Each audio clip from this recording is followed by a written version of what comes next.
sarımsak dövülmüş, ceviz dövülmüş, Baharatlar. Kekik,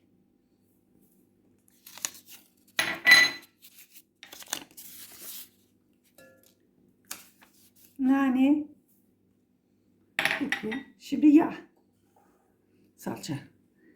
Neydi bu? Erik salçası.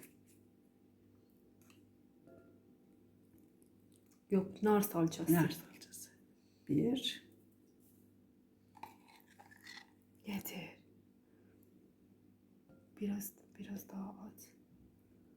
Şimdi yeter. Evet, at yeter. Nar salçası. Yağ. Hı. Zeytinyağı.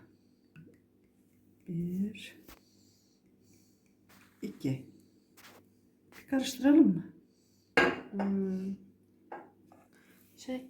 Sen unuttun. Limon. Limon suyu.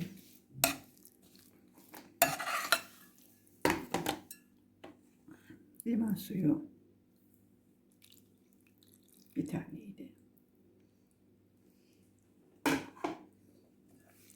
Tuz sonra atacağız.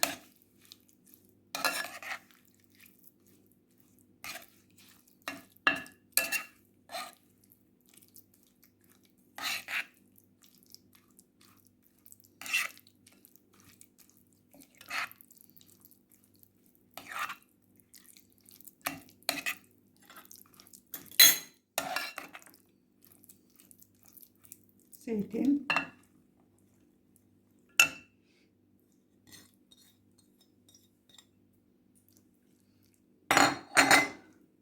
Tuz. Tabii. Bu tuzlu ya. Belki. Tuzu en son atalım diyorum.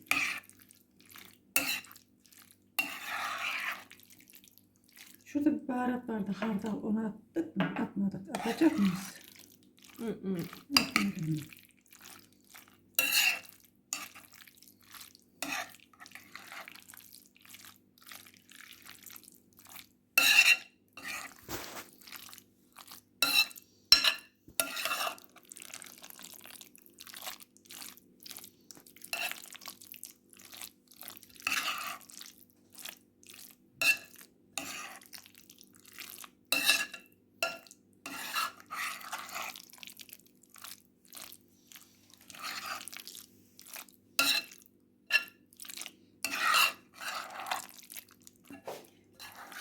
Kahvaltının yanında, meze sofrasına, yemeğin yanında aperatif olarak